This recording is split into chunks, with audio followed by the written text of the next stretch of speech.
Time now for sports on 104.7 The Cave. Here's Ned Reynolds. Mike the intern, Ned Reynolds, in the studio on a Tuesday morning. Before we talk about the Kansas City Chiefs, I wanted to ask you, reports came out about Ohtani's contract and the fact that $700 million, $680 million are going to be deferred for 10 years. So basically the man will be paid $2 million a year for the next 10 years. Do you think, after the conversation we had yesterday about it, this makes it even worse? In regards to the fact that he's going to be paid in deferments? The fact that just completely, in my opinion, breaks the system. Now, there are so many different things about it that it just blows my mind that they're going to let this fly. Well, Mike, you might remember we talked about this yesterday. Yeah, of course. Deferred. But they hadn't come out saying that the $680 million was going to be deferred until after he was done. We made reference to Bobby Bonilla. Former New York Met and the St. Louis Cardinals. Totally different situation. Well, in a sense it is. The amount of money is different, of course, but here's Bobby Bonilla, who retired in 2001. That's 20 years ago, still getting $1 million a year until 2032. It's I think, a brilliantly negotiated deal. Now, in the case of Ohtani, he'll get more than that, but what he's doing is setting up his family legacy and making sure that his family, I don't know how many there are, but making sure his family is comfortable for the rest of theirs and his life. I think it's a pretty sharp deal. Does it hurt the Dodgers? No, it hurts everyone else in their division because now they only have to pay Ohtani $2 million per the cap, and they can just build a huge team around him while he starts making endorsements from Japan and everyone else in the division. It's completely unfair, in my opinion, and it shows, like I said yesterday, that the system's broken. Brilliant negotiating. I mean, I get it. If I was a Dodgers fan, I'd be smiling ear to ear, but every other team in baseball, Ohtani became probably, he in 1 week became one of the most celebrated players to probably one of the most hated villains. He's going to be booed everywhere he goes. Like, you have to understand, too, he's setting himself up for the future, for his retirement. Oh, he wants a ring. But the fact is that any team could do this, but they can't afford to do it. And the fact is that the Dodgers have more money. If they were to spend it up front, it would still be more money. So it's not much of a change there. And yes, from that standpoint, Major League Baseball, well, the fact is, do you penalize the rich people just because they're successful? There's the answer. Do you or do you not? I don't think it's a question of the penalizing money. I think it's you look at what the NFL does with the salary cap, and it makes it more of an even playing field against the teams. I get the idea and the argument that if you want a better team, spend the money. Sure. Some teams don't, but some teams in smaller markets don't have that option. Those are facts. So what do you do now? It's, to me, obvious as a Midwesterner that the league favors the East and West Coast. You see it. They're going to let this go. It blows my mind. I think you're going overboard with this thing. There is such a thing in Major League Baseball as the luxury tax, and they set a bar for that. Well, the rich teams can afford the luxury tax. The other ones cannot. That is the way it goes. That's part of society. It's the way the whole structure of economics works. To me, as far as the sport's concerned, it's breaking it. It just blows my mind. Now, the next thing. Look, everyone just needs to get over the fact about the play on Sunday.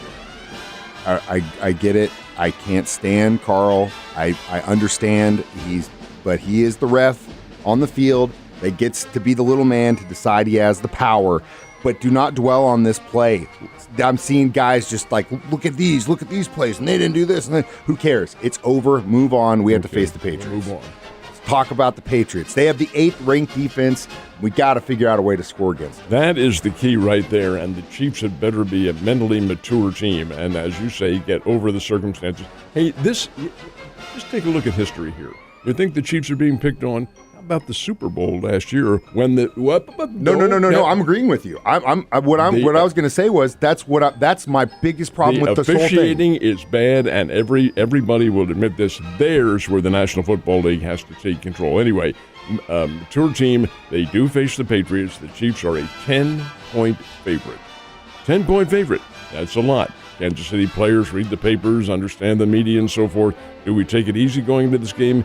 You damn well better not, because New England is capable of rising up. Look what the New York Giants did last night. Hey, there's so many variables. Look what the Tennessee Titans did last night. So many variables involved. The Broncos are one game behind, and they have just as easy of a schedule as the Chiefs do. But again, the thing is, the Chiefs get lucky, and they don't get lucky. You cannot leave the game in the hands of the officials, and you need to win out. There have been just as many plays that went on our side that haven't. That's what I'm saying. The consistency across the officiating is garbage. You cannot let it be in their hands and dwell on it. Enough. It's past. It's past. We're moving on. And in Mahomes' defense, he got on 610 yesterday and apologized for the way he acted after the game, and he needed to, because that was completely uncalled for. The conversation he had with Allen, it's unsportsmanlike. The press conference, all that stuff. It's like, you know what? You really should be mad is your receiving core letting you down every game. That's what you should be mad at. In a situation like that, too, Andy Reid did say, hey, Kadarius Toney has our full support, good ball player and all that. There's where, hey, the coach is coming to the rescue of his team. That is fine. I understand that. But Kadarius Toney has not performed very well at all in the 2 years that he has been with the Kansas City Chiefs, for a year and a half, as it turns out. This guy just hasn't gotten it done because, as we pointed out yesterday, not concentrating. I don't think he's stupid. Undisciplined. Undisciplined. Yeah, that's what I keep saying across the whole core. It's not just him. It's MVS, it's Sky Moore. It's every single one of them that aren't running routes correctly and catching the ball before they decide to turn and make a move. It's like elementary football, undisciplined. So if they can figure that out, the officials are going to do what they do. You've got to handle the business on your own, and the next thing that we got to deal with is in New England. So I was watching the Ravens game before the Chiefs played on Sunday going, oh, come on. I hope they lose. That'll make it a lot easier. They end up pulling it out in overtime. Okay, well, that sucks. But then last night, the Dolphins, I'm shaking my head about that. And then the fact that the Giants beat the Packers. Both just the NFL, baby. What else can you say? And just the fact is that these are all professional athletes and capable of doing a lot of things. They're all good. They're not altogether good as a team, but in individual cases, they can come through. The New York Giants and the Green Bay Packers. Packers took a lead with a minute and a half remaining in that game, 22-21. Giants get the ball, move it right downfield with dinks and dunks passing and so forth, utilize their timeouts and win it on a field goal with no time remaining. 24-22, Giants upset the Packers. That hurts Green Bay badly. Tennessee and Miami, my goodness sake, folks. Miami had a 27-13 lead. 27-13 with under 4 minutes remaining in the game. It's over. The game is over. Tennessee comes back, scores with 2 minutes to go, make it 27-21, and then get the ball back and score again with 1 minute to go and win the game 28-27. Storybook finish in Miami at Hard Rock Stadium. Boy, those are hard to believe, and these are also very damaging to what happens in Miami now has to look, they're going to make the playoffs, of course. And then to top it all off, Tyreek Hill gets hurt. He suffers probably appeared to me to be a knee injury, but they're now talking about it being his ankle. But regardless of that, here's one of their best players, an all-pro, and one of the fastest players in all sports, and he's hobbled. Well, that was not a good night for Miami at all. No, and Waddle went down at 1.2. That wasn't a good look either. It's like we said yesterday, too. This is a game of attrition, my friend, and it would have been a completely different picture had the Ravens lost, because then those two teams would have just been one game ahead of the Chiefs at this point in the AFC. So, I was talking a lot of trash going into the season saying, man, the AFC is the dog. Well, I am wrong-o, and the NFC is the dog this year. I'll be the first to admit that. All right, college basketball. Who are the top teams right now? The top teams are Arizona and South Carolina. Arizona among the men, South Carolina among the ladies. And that presents a very big game coming up. Now, this is a big early season game because right behind Arizona in the men's division is Purdue. And Purdue is very good, and they play each other. They play each other Saturday in Indianapolis.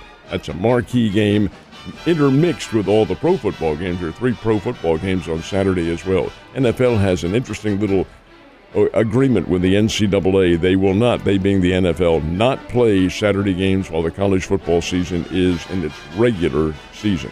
Okay, well, the regular season ended with the Army-Navy games, so now they schedule 3 pro football games on Saturday, intermixed with the bowl games and the college basketball.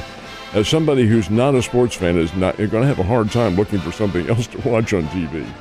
Well, hey, we were eating about a month ago. It felt like every weekend you could just turn the TV on and watch some great football or basketball or baseball or football or whatever. But there are also times of the year where maybe you should be with your family a little bit more. That's what it's about. That's what you're supposed to do, Ned. All right, last but not least, at least until we can get back to watching football, one of those bowl games start up. They all start Saturday, and it is a landslide on Saturday. There are 6 college football bowl games. Now, very few of them involve the big names with which you're familiar. The others have the Appalachian State and Florida Atlantic and people like that. But the big names playing, UCLA does play Boise State at SoFi Stadium. That is one of them. And then California plays Texas Tech. And get this, California is playing Texas Tech in Shreveport, Louisiana. That's the Independence Bowl. So they do go all over the country to play these games. But six of them on Saturday, and then next week, a whole landslide of them, including next Friday, not this coming Friday, but next Friday, the Cotton Bowl game in Dallas with Ohio State facing Missouri. Should be fun. Dare I ask where those chocolate chips are going to be? Right now, Missouri is a favorite. And why are they the favorite? Ohio State's a great team, and Missouri's pretty good too. But are they a great team like Ohio State? Probably not, but yet Mizzou's favored. Why? Because the Ohio State quarterback has declared for the transfer portal and hasn't decided whether or not to play. The drama continues. I have never been the biggest Mizzou fan. I'm definitely not an Ohio State fan. So I guess go Tigers. And you have a good Tuesday. I'll see you mañana.